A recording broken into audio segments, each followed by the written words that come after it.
তোমার সাথে আমার আলাপ হয় ফেসবুক থেকে। আমি সেইভাবে চিনতাম না তোমায়। কয়েকটা ছবি দেখেছি, দু একবার প্রোফাইল ঘুরে এসেছি তার আগে। তারপর যখন প্রেমে পড়লাম, তখন আমাদের 2 মাস চলছে বন্ধুত্বে। যদি বোঝাতেই হয় তাহলে প্রায় গোটা 5 প্রোফাইল পিকচার, গোটা 10-12টা কভার, আর প্রায় 100খানেক পোস্ট। এই ছিল আমাদের সম্পর্কের টাইমলাইন। তুমি ছেড়ে গেছো, যে কয়দিন হলো তারও একটা টাইমলাইন আছে।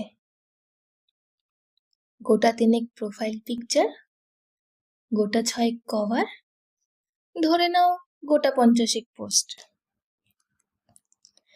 কি অদ্ভুত ভালোবাসা ছিল আমাদের। ছেড়ে যাওয়া, থেকে যাওয়া, টাইমলাইন সব কিরকম পাল্টে যায়। তারপর যেদিন আমি তোমার ব্লক লিস্টে গেলাম, সেদিন থেকে কত লেখা লিখেছি, পোস্ট শেয়ার করেছি। তুমিও হয়তো দেখোনি, বা দেখেছো হয়তো বন্ধুদের প্রোফাইল থেকে। আচ্ছা, কখনো ভেবে দেখেছো একসময় কত পরিচিত ছিলাম আমরা, আর এখন আমরা চিনি না একে অপরকে। এই সুবিধাটা ফেসবুক আমাদের দিল। যাকে ভুলতে চাই, জোর করে তার অনিচ্ছায় তাকে তুমি তোমার চোখের সামনে থেকে সরিয়ে দিতে পারো, ব্লক করে দিতে পারো।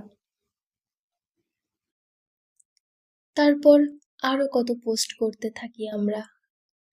টাইমের সাথে সাথে টাইমলাইন পাল্টে যায়।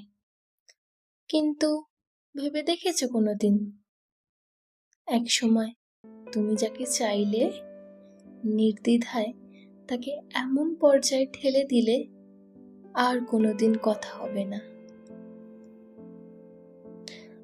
একটা বয়স পার করার পর যখন মনে পড়বে, পারবে আনব্লক করতে, পারবে খুঁজতে। যখন লগ ইন বা লগ আউট করার ক্ষমতা সামর্থ্য আর থাকবে না। একটা বয়স পার করার পর আর মনে থাকবে আনব্লক করার